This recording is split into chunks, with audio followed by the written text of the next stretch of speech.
Hello everyone, we are on the final string for writing out the notes of the 4 finger frames. So let's start with the first finger frame on the G. Remember to say the name of the note as we play it. Ready? And G, A, B, C, and D. Let's go and write it down.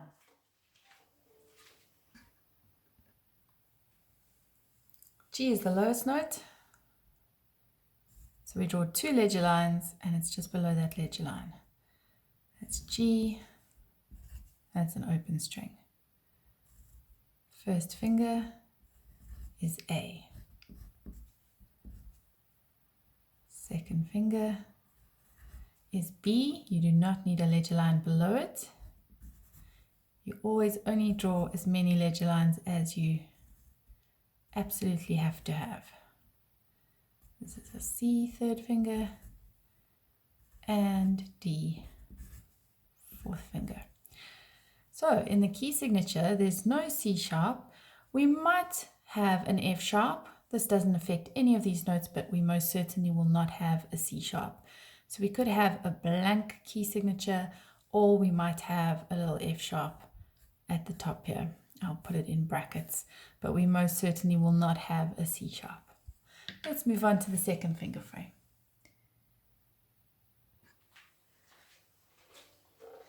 The second finger frame has a low second finger, changing the note B to B flat. Ready? And G, A, low second, B flat, C, D.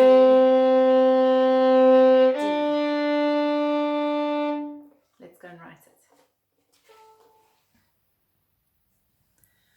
All the fingers stay the same for the second finger frame, except for the B, which becomes a B flat. So once again, I have G, and I have A, and now I have a B flat, which places my second finger close to my first. C stays the same. There'll now be a space between those two, and D. So in my key signature, I will expect to see not a sharp this time, but a flat.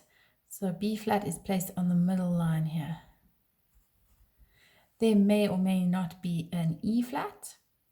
There will not be an A flat. So just like the sharps have an order that they appear in, like a key signature or a signature, so the flats also do. It goes B flat, E flat, A flat, D flat, etc. So I could have a B flat and an E flat, but I wouldn't have an A flat because there's no flat next to the A. So this would mean that this note, without the flat written directly in front of it, would still be a B flat, played with a low second finger. Let's move on to the third finger frame.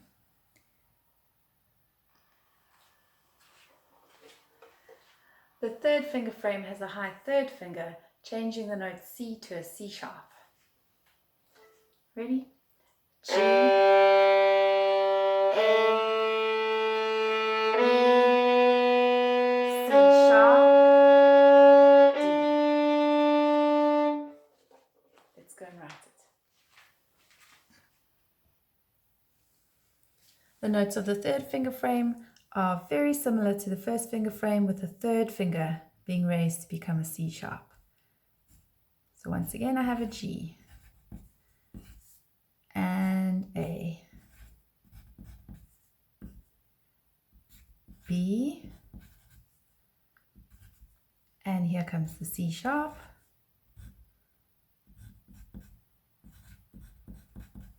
third finger, and that places my fourth finger right next to it.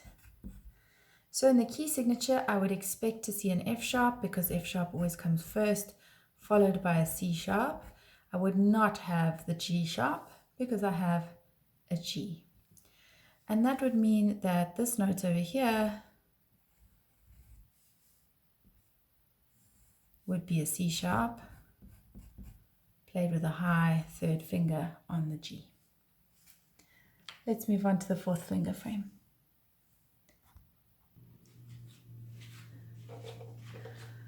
The fourth finger frame, I have a low first finger, changing A to A flat. I also have a low second finger, changing B to B flat, and a low fourth finger, changing D to D flat. G, roll back, A flat, B flat, C, D flat. Let's go and write it. The fourth finger frame, G, right next to it, a low first finger, A flat. Apart from it, but still a low second finger, B flat.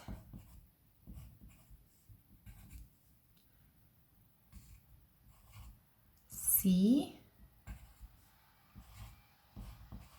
And D flat. So that's a space and a space and a space and notes right next to each other.